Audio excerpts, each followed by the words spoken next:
ಜನ ಕರ್ನಾಟಕದನ್ನ ಪ್ರೀತಿಸುವಂಥದ್ದು ಕೊಟ್ಟಿದ್ದಾರೆ, ಪ್ರತಿಯೊಂದು ಅವರೇ ಕೊಟ್ಟಿದ್ದಾರೆ. ನಾನು ಮೊದಲು ಜಗ್ಗ ಆಗಿದ್ದೆ, ಈಗ ಲವ್ ಮಾಕ್ಟೇಲ್ 3 ಬಂದಮೇಲೆ ಜಗ್ಗ ಮಮ್ಮಿ ಆಗಿದ್ದೀನಿ. ಎಷ್ಟು ಮನರಂಜಿಸ್ತಾ ಇದ್ದಾರೆ ಇನ್ಸ್ಟಾಗ್ರಾಮಲ್ಲಂತೂ ಅದನ್ನ ಹೇಳ್ಕೊಳಕ್ಕೆ ಆಗಲ್ಲ. ಅಯ್ಯೋ ನನ್ನ ಕಂದ ನನ್ನನ್ನು ಮರ್ತಿಲ್ಲ ಸದ್ಯ. ಹಳ್ಳಿ ಜನರಿಗೂ ಸಿಟಿ ಜನರಿಗೂ ಏನು ವ್ಯತ್ಯಾಸ ಅನ್ಸುತ್ತೆ? ನಾನೊಂದು ಪೋಸ್ಟರ್ ಹಾಕ್ತೆ ಕೃಷ್ಣ ಸರ್ದು ಕೃತಜ್ಞತೆಗಳು ಸಲ್ಲಿಸಿ. ಹಂಗಾಗಿ ಇನ್ಸ್ಟಾಗ್ರಾಮಲ್ಲಿ ಇವರಿಗೆ ಫಾಲೋವರ್ಸ್ ಎಲ್ಲ ಜಾಸ್ತಿ, ಬರೀ ಮಧ್ಯರಾತ್ರಿ 12 ಗಂಟೆ ತನಕ ಸಿನಿಮಾ ರಿಲೀಸ್ ಆದಮೇಲೆ ಮೆಸೇಜೇ ಮಾಡ್ತಿರ್ತಾರಂತೆ. ಸೊ ಅಷ್ಟು ಬ್ಯುಸಿ ಆಗಿಬಿಟ್ಟಿದ್ದಾರೆ. ಒಂದೇ ಒಂದು ಸಿನಿಮಾ ರಿಲೀಸ್ ಆದಮೇಲೆ ಯಾರು ಈ ಸೂಪರ್ ಸ್ಟಾರ್ ಅಂತ ನಿಮಗೆ ಪ್ರಶ್ನೆ ಇರಬೇಕು. ಸೊ ಅವರೇ ನಮ್ಮ ಜಗ್ಗ ಮಮ್ಮಿ. ಹಾಯ್ ಮ್ಯಾಮ್, ನಮಸ್ತೆ. ಏನು ಜಗ್ಗ ಮಮ್ಮಿ ಅವರೇ, ನಿಮ್ಗೆ ನೋಡಿದ್ರೆ ನಗು ಬರುತ್ತಲ್ಲ, ಏನು ಕತೆ ಇದು? ಸಿನಿಮಾ ರಿಲೀಸ್ ಆದಮೇಲೆ ಹೆಂಗಿದೆ ರೆಸ್ಪಾನ್ಸ್, ಏನು ಹೇಳ್ತೀರಿ?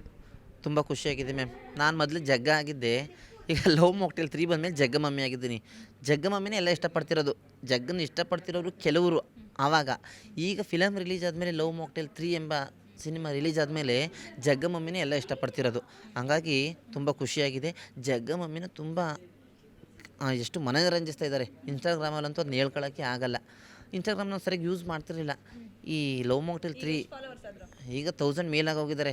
ಅವಾಗ ಎಲ್ಲಿ ಬರೀ 100 ಜನನೂ ಇಲ್ಲ, 50 ಜನನೂ ಇಲ್ಲ. ನಾನೊಂದು ಪೋಸ್ಟರ್ ಹಾಕ್ತೆ ಕೃಷ್ಣ ಸರ್ದು ಕೃತಜ್ಞತೆಗಳು ಸಲ್ಲಿಸಿ. ಹಂಗಾಗಿ 1000 ಮೇಲೆ ಫಾಲೋವರ್ಸ್ ಆಗಿದ್ದಾರೆ. ವ್ಯೂಸ್ ಅಂತೂ ಲಕ್ಷಾಂತರ ವ್ಯೂಸು. ನನ್ನ ಫೋಟೋ ಹಾಕಿದ್ರೆ ವ್ಯೂಸ್ ಎಲ್ಲಿ ಲೈಕ್ ಮಾಡೋರೇ ಇರಲಿಲ್ಲ, 200 ಜನರೇ ಲಾಸ್ಟ್ ಕಮೆಂಟ್ ಮಾಡೋರು ಇಬ್ಬರೇ. ಈಗಂತೂ ಅದು ಹೇಳ್ಕೊಳ್ಳೋಕ್ಕೆ ಇಲ್ಲ. ಅದನ್ನ ನೋಡಿ ಇದು ನಾನೇನಾ ಅನ್ಕೋತೆ. ಅದಕ್ಕೆ ಕಾರಣ ಜಗಮಮ್ಮಿ, ಕೃಷ್ಣ ಸರ್ ಮತ್ತು ಮಿಲನ ಮ್ಯಾಮ್. ಅದೊಂದು ಡೈಲಾಗ್ ಇದೆಯಲ್ಲ ಸಿನಿಮಾದಲ್ಲಿ, ನನ್ನೇ ಮರ್ತ್ಕೊಬಿಟ್ಟವಳೆ ಇವಳು ಅಂತ, ಅದೊಂದು ಸಲ ರೀಕ್ರಿಯೇಟ್ ಮಾಡಿ. ಈಗ ನಿಧಿ ಬಂದು ಎದುರುಗಡೆ ನಿಲ್ತಾಳೆ ಬೇರೆ ಅಮ್ಮನ ಹತ್ರ ಬಂದು, ಅವಾಗ ನೀವು ಏನು ಹೇಳ್ತೀರಾ? ಅದು ಸದ್ಯ ಅವ್ರ ಅಪ್ಪನ ಮರ್ತಿಲ್ಲ. ನಿಧಿ ನಿಧಿ ನೋಡಿ ನನ್ನನ್ನು ಮರ್ತ್ಕೊಂಡೇ ಬಿಟ್ಲು ಅನ್ಸುತ್ತೆ ಅವಳು. ಬರೀ 3 ದಿನಕ್ಕೆ ನನ್ನನ್ನೇ ಮರ್ತ್ಕೊಬಿಟ್ಲು ಅನಿಸುತ್ತೆ ಅಷ್ಟೇ. ಬೇರೆ ಡೈಲಾಗ್ಗಳು ಯಾವುದಾದ್ರು ಹೇಳ್ತೀನಿ ಜ್ಞಾಪಿಸ್ಕೊಂಡು. ಅಯ್ಯೋ ನನ್ನ ಕಂದ ನನ್ನನ್ನು ಮರ್ತಿಲ್ಲ ಸದ್ಯ. ಇದು ಮಾಡಬೇಕಾದ್ರೆ ನಿಮ್ಗೆ ಹೆಂಗೆ ಅನಿಸ್ತಾ ಇತ್ತು ಸಿನಿಮಾದಲ್ಲಿ, ಏನು ಹೇಳ್ತೀರಿ? ಅದನ್ನು ಮಾಡಬೇಕಾದ್ರೆ ಇದೊಂದು ಮಮ್ಮಿ ಕ್ಯಾರೆಕ್ಟರ್ ಅಲ್ವಾ, ತುಂಬ ಭಯ ಆಗ್ತಿತ್ತು ಅಲ್ಲಿ ಮಾಡಬೇಕಾದ್ರೆ. ಎಲ್ಲ ಏನು ಅನ್ಕೊಂಡರೋ ಏನು ಅಂತ ಈ ಫಿಲಮ್ ನೋಡಿದ್ಮೇಲೆ ಅನ್ನಿಸ್ತು. ಅದು ಮಾಡಿದ್ದೇ ಖುಷಿಯಾಯಿತು. ಅದನ್ನ ಊಹೆ ಮಾಡ್ಕೊಳ್ಳೋದಕ್ಕಾಗದಷ್ಟು ಖುಷಿಯಾಗಿದೆ. ಜಗ್ಗನ್ನ ಹೇಳಿದ್ನೆಲ್ಲ ಆಗಲಿ, ಜಗ್ಗನ ಪ್ರೀತಿಸ್ತಿರೋರು ಜಗ್ಗ ಮಮ್ಮಿನ ತುಂಬ ಪ್ರೀತಿಸ್ತಾ ಇದ್ದಾರೆ.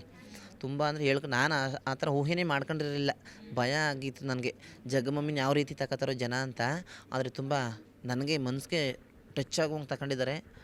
ಅದನ್ನ ಮರೆಯೋಕ್ಕಾಗೋದೇ ಇಲ್ಲ ಜಗ್ಗ ಮಮ್ಮಿ ಕ್ಯಾರೆಕ್ಟರ್ನ. ಸಿಟಿಗೆ ಬಂದು ಏನು ಅನಿಸ್ತಾ ಇದೆ? ಹಳ್ಳಿಯಿಂದ ಸಿಟಿಗೆ ಬಂದು ಏನು ಅನಿಸ್ತಿದೆ? ಹಳ್ಳಿಲಿದ್ದೆ, ಹಳ್ಳಿಲಿ ಏನು ಕೆಲಸ ಮಾಡು, ಮನೆಗೆ ಬಾ, ಮನೆ ಕೆಲಸ ಮಾಡು, ಫ್ರೆಂಡ್ಸ್ಗಳ ಜೊತೆ ಇರು. ಸಿಟಿಗೆ ಬಂದಬೇಕಾದ್ರೆ ಏನು ಭಯ ಆಯ್ತಿರುತ್ತೆ. ಎಲ್ಲ ಫ್ರೆಂಡ್ಸ್ಗಳ್ನ ಬಿಟ್ಬಿಟ್ಟು ಬಂದ್ಬಿಟ್ಟಿದ್ದೀನಿ. ಅಯ್ಯೋಪ್ಪ ಅವನ್ನೆಲ್ಲ ಮಿಸ್ ಮಾಡ್ಕೊತಿದ್ದೀನಿ, ವಾಪಸ್ ಹೊರಟೇ ಬಿಡಬೇಕು ಅನಿಸ್ಬಿಟ್ಟಿತ್ತು. ಆದರೆ ಕೃಷ್ಣ ಸರು ಎಲ್ಲಿ ನನ್ನ ಕಳ್ಸೋಕ್ಕೆ ತಯಾರಿಲ್ಲ. ಏನು ಬದಲಾವಣೆ ಅನ್ನಿಸ್ತು ಹಳ್ಳಿಗೂ ಸಿಟಿಗೂ? ಸಿಟಿಗೂ ಬದಲಾವಣೆ ಅಂತಂದರೆ, ಹಳ್ಳಿಲಿ ಅಂದರೆ ನಾವು ಎಲ್ಲ ಕಾಮನ್ ಆಗಿರ್ಬೋದು. ಸಿಟಿಲಿ ಅಂದರೆ ಇಲ್ಲಿ ಏನು ಹಳ್ಳಿಲಿ ನಾವೇನು ಇಲ್ಲಿ ಸಿಟಿಲಿರೋಲ್ಲ ಅಬ್ನಾರ್ಮಲ್ಲ? ಆ ಥರ ಏನಿಲ್ಲ. ಅಂದರೆ ನಾವು ಹೊಸಬ್ರಾದ್ರಿಂದ ನಮ್ಮನ್ನ ಈಚೆಗೆ ಬಿಡೋದಿಲ್ವಲ್ಲ. ಏನು ಆಚೆಗೆ ಬಿಟ್ಟಿಲ್ಲ? ಅಂದರೆ ನೀವೆಲ್ಲ ಕಳ್ದೋಗ್ಬಿಡ್ತೀರಾ? ಬೆಂಗಳೂರು ಎಲ್ಲ ಏರಿಯಾ ಒಂದೇ ಥರ? ಆ ಥರ ಏನಿಲ್ಲ. ಅಂದರೆ ಆಚೆ ಅಂತ ನನಗೆಲ್ಲೂ ಗೊತ್ತಿಲ್ಲ. ಬೆಂಗಳೂರು ನನಗೆಲ್ಲ ಹೊರಗಡೆ ಹೋದರೆ ಯಾವ ರೋಡ್ಗೆ ಹೋಗಿ ಯಾವ ರೋಡಿಗೆ ಬರಬೇಕು ಅನ್ನೋದು ಗೊತ್ತಿಲ್ಲ. ಹಾಗಾಗಿ ಭಯ ಅಷ್ಟೇ. ಹಳ್ಳಿನೇ ಬೆಸ್ಟು ಅನ್ನಿಸ್ತಿತ್ತು ನನಗೆ. ಆಮೇಲೆ ಇದೆಲ್ಲ ಫಿಲಮ್ದೆಲ್ಲ ಪ್ರಾಕ್ಟೀಸ್ ಮಾಡಿಸ್ತಾ ಹಳ್ಳಿನ ಸ್ವಲ್ಪ ಅಂದರೆ ಮರ್ತುಗಳೆಲ್ಲ ಸ್ವಲ್ಪ ನೋಡಿ ಜಗಮಮ್ಮಿ ಹಳ್ಳಿ ಮರ್ತೋಗೋ ಲೆವೆಲಿಗೆ ಆಗಿದ್ದಾರೆ. ಮರ್ತೋಗೋದಲ್ಲ, ಸ್ವಲ್ಪ ನನ್ನ ಫ್ರೆಂಡ್ಸ್ ಫಾಲೋವರ್ಸ್ ಎಲ್ಲ ಸ್ವಲ್ಪ ಮರ್ತ್ಕೊಂಡು ಇಲ್ಲೆಲ್ಲ ಪ್ರಾಕ್ಟೀಸ್ ಮಾಡ್ತಾ ಮತ್ತು ಶೂಟ್ ಮಾಡ್ತಾ ಈ ಕಡೆಗೆ ನಂದು ಗಮನ ಸೆಳೆದಾಗ ಅವ್ರ ಕಡೆ ಎಲ್ಲ ಸ್ವಲ್ಪ ಹೊಲವು ಕಡಿಮೆ ಆಯಿತು, ಬೇಜಾರು ಕಡಿಮೆ ಆಯಿತು. ನಮ್ಮೂರು ಅನ್ನೋದು ಸ್ವಲ್ಪ ಅಂದರೆ ಏನಕ್ಕೆ ಬೇಜಾರು ಕಡಿಮೆ ಆಯಿತು ಅಂದರೆ, ನನಗೆ ಅದೇ ಊರು. ನಾನು ಅಲ್ಲೇ ಜೀವನ ಒಂದು 30 ವರ್ಷದಿಂದ ಇರೋದು ಅಲ್ಲೇ. ಇಲ್ಲೆಲ್ಲ ಬಂದಿಲ್ಲ ಸಿಟಿಗೆ. ಹಾಗಾಗಿ ಅಲ್ಲಿಗೆ ಸ್ವಲ್ಪ ಇಲ್ಲಿಗೆ ಈ ಜರ್ನಿ ಸ್ಟಾರ್ಟ್ ಆದಮೇಲೆ ಅಲ್ಲಿಗೆ ಸ್ವಲ್ಪ ಕಡಿಮೆ ಆಯಿತು. ಏನು ಕಡಿಮೆ ಆಯಿತು ಅಂದರೆ, ಇಲ್ಲ ಇಲ್ಲೂ ಇದ್ದು ಏನಾದರೂ ಒಂದು ಮಾಡಿ ಹೋಗ್ಬೋದು ಊರಿಗೆ, ಹೋದರೆ ಖುಷಿ ಪಡ್ತಾರೆ ನಮ್ಮೂರವರೆಲ್ಲ ಅಂತ. ಹಂಗಾಗಿ ತುಂಬ ಗಟ್ಟಿ ಮಾಡ್ಕೊಂಡು ಸಿಟಿಲಿದ್ದೆ. ಹಳ್ಳಿ ಜನರಿಗೂ ಸಿಟಿ ಜನರಿಗೂ ಏನು ವ್ಯತ್ಯಾಸ ಅನ್ಸುತ್ತೆ ನಿಮಗೆ? ಈಗ ನೀವು ಹಳ್ಳಿಯಿಂದ ಸಿಟಿಗೆ ಬಂದವರು, ಏನು ಬದಲಾವಣೆ ಹೇಳಿ ಒಂಚೂರು ನಮಗೆ. ಬದಲಾವಣೆ ಅಂದರೆ ಹಳ್ಳಿಲಿ ಏನಿಲ್ಲ. ಹಳ್ಳಿ ನಮಗೆ ಇದನ್ನಂತೂ ಹೇಳಬೇಕು, ನನಗೆ ಇಂಗ್ಲೀಷ್ ಹಿಂದಿ ಏನೂ ಬರೋಲ್ಲ. ನಮ್ಮ ಹಳ್ಳಿಲೆಲ್ಲ ಬರೀ ಕನ್ನಡ. ನಮ್ಗೆ ಎಲ್ಲರ ಜೊತೆಲೂ ಹೆಂಗೆ ಬೇಕು ಹಂಗೆ ಮಾತಾಡ್ತೀವಿ. ಸಿಟಿಲೇನು ಎಲ್ಲ ಬಾಯಿ ತೆಗೆದ್ರೆ ಇಂಗ್ಲೀಷು ಹಿಂದಿ, ನಾವು ಅವ್ರ ಮುಖ ನೋಡೋದು ಅಷ್ಟೇ. ಇವ್ರೇನಪ್ಪ ಕನ್ನಡದಲ್ಲೇ ಮಾತಾಡೋದಿಲ್ವಲ್ಲ, ಅದೇ ಬದಲಾವಣೆ. ಪ್ರೀತಿ ವಾಸ್ತ ಸಿಟಿಲೂ ಅದೇ ಥರ ಇದೆ, ಹಳ್ಳಿಲೂ ಅದೇ ಥರ ಇದೆ. 100% ಆಗಿಲ್ಲ. ಸಿಟಿಲಿ ಸಿಕ್ತರು ಅಂದರೆ ಗೊತ್ತಿರೋರಾದರೆ ಪ್ರೀತಿಯಿಂದ ತುಂಬ ಮಾತಾಡಿಸ್ತಾರೆ, ಗೊತ್ತಿಲ್ಲದಿರೋರೆಲ್ಲ ಮಾತಾಡೋದಲ್ವ. ಎರಡು ಇಂಗ್ಲೀಷ್ ಮಾತಾಡೋದೇ ಇಷ್ಟ ಆಗಲ್ಲ ನಿಜವಾಗ್ಲೂ. ತಮಾಷೆ ಏನು ಯಾರೂ ಮಾಡಲ್ಲ, ಕ್ಯಾಶುವಲಾಗಿ ಮಾತಾಡ್ತಾರೆ ಅಷ್ಟೇ. ತಮಾಷೆ ಎಲ್ಲ ಯಾರೂ ಮಾಡೋದಿಲ್ಲ. ಹಳ್ಳಿ ಅಂದರೆ ಎಲ್ಲ ರೇಗ್ಸೋದು, ನಾವೆಲ್ಲ ಒಂದು ಹಳ್ಳಿಲೆಲ್ಲ ಓಡಾಡ್ಕೊಂಡಿರ್ತೀವಿ, ನಮ್ಮ ಹಳ್ಳಿಯವರು ಅನ್ನೋದೊಂದು ಮನೋಭಾವ. ಸಿಟಿಲಿ ಯಾರು ಗೊತ್ತಿರಲ್ಲ, ಕಮ್ಮಿ ಗೊತ್ತಿರಲ್ಲ. ಅಕ್ಕಪಕ್ಕದ ಮನೆಯವ್ರನ್ನೇ ಮಾತಾಡ್ಸಲ್ಲ ಸಿಟಿಲಿ ಅಲ್ವಾ. ಬೇಗ ಹಾಕೊಂಡ್ರೆ ಬೇಗನೆ ತೆಗಿಯಲ್ಲ. ಜಗಮಮ್ಮಿ ಊರಲ್ಲಿ ಹಳ್ಳಿಲೆಲ್ಲ ದಾರಿಲಿ ಹೋಗ್ತಿದ್ದವ್ರನ್ನು ಕರೆದು ಕಾಫಿ ಕೊಡ್ತಾರೆ. ಸಿಟಿಲಿ ಒಂದು ಮನೇಲಿ ಪಕ್ಕದ ಮನೇಲಿ ಏನಾದರೂ ಸತ್ತೋದ್ರೂ ಗೊತ್ತಾಗಲ್ಲ. ಇದಕ್ಕೆ ಏನು ಹೇಳ್ತೀರಿ, ಏನು ಅನ್ಸುತ್ತೆ ಇದನ್ನು ನೋಡಿದಾಗ? ಹಳ್ಳಿನೇ ಬೆಸ್ಟು ನಮಗೆ. ಹಳ್ಳಿನೇ ಈಗ ನೋಡಿ, ಹಳ್ಳಿಲಿ ಏನಾದರೂ ಒಂದು ಗಲಾಟೆ ಅಂದ್ರೆ ಓಡ್ ಬರ್ತಾರೆ ನಮ್ಮ ಮನೆ ಅನ್ನೋದೊಂದು. ಈಗ ಸಿಟಿಲಿ ನೋಡಿ ಎಷ್ಟೊತ್ತಲ್ಲೂ ಬೀಗ ಆಗ್ತಂಗೆ. ಅವು ಸೂರ್ಯ ನೋಡೋದಿಲ್ಲ, ನಾವು ಒಳಗೆ ಅಡುಗೆ ಮಾಡು, ತಿಂಡಿ ಮಾಡು, ಊಟ ಮಾಡು, ಒಳಗೆ ಕದ ಬಚ್ಕೊಂಡು ಮನೆ ಕೆಲಸ ಮಾಡಿ ಮಲ್ಕೋ. ಹಾಗಾಗಿ ಹಳ್ಳಿ ಗ್ರೇಟ್ಫುಲ್. ಓಕೆ, ಯಾರು ಗರ್ಲ್ ಫ್ರೆಂಡ್ ಸಿಕ್ಕಿಲ್ವಾ ಈಗ ಸಿನಿಮಾ ಆದಮೇಲೆ? ರಿಕ್ವೆಸ್ಟ್ ಬಂದಿಲ್ವಾ? ಮದುವೆ ಆಗಿದೆ, ಒಬ್ಳು ಮಗಳಿದ್ದಾಳೆ. ಗರ್ಲ್ ಫ್ರೆಂಡ್ ಏನು ಬೇಡ ಅನಿಸುತ್ತೆ ಈಗ. ತುಂಬ ಖುಷಿಯಾಗಿದ್ದಾರೆ ಮೇಡಮ್. ಫಿಲ್ಮ ನೋಡಿ ತುಂಬ ಖುಷಿ ಆಯ್ತು. ಅಂದರೆ ಅವ್ರು ಖುಷಿ ಆಗೋದಕ್ಕಿಂತ ಹೆಚ್ಚಾಗಿ ಅವ್ರಿಗೆ ಅಟ್ಟಿಯೂ ಇದೇ ಥರ ಇದ್ದೆ, ಅಲ್ಲೂ ಇದೇ ಥರ ಮಾಡಿದ್ವಿ, ಏನು ವ್ಯತ್ಯಾಸ ಅಂತ ಕೇಳ್ತಾರೆ. ಅಂದರೆ ಸ್ಕ್ರೀನಲ್ಲಿ ನೋಡ್ತಾರೆ, ಅದು ಖುಷಿ. ನಾನು ಈಗ ಹೆಂಗಿಲ್ಲ ಆ್ಯಕ್ಟಿಂಗ್ ಮಾಡಿದ್ದೀನಿ, ಮನೇಲೂ ಅದೇ ಥರ ಇರೋದು, ಹೆಂಡತಿ ಜೊತೆ, ಮಗಳ ಜೊತೆ, ತಾಯಿ ಜೊತೆ ಎಲ್ಲ. ಹಾಗಾಗಿ ಸಿನಿಮಾದಲ್ಲಿ ನೋಡಿ ಜನ ಎಲ್ಲ ಮೆಸೇಜ್ ಮಾಡೋದು, ಖುಷಿ ಪಡಿಸೋದು, ಹೊಗಳೋದು, ಅದೆಲ್ಲ ಇದು ಹೊಸ್ತಲ್ವ. ಹಂಗಾಗಿ ಅವ್ರಿಗೆಲ್ಲ ತುಂಬ ಖುಷಿಯಾಗಿದೆ.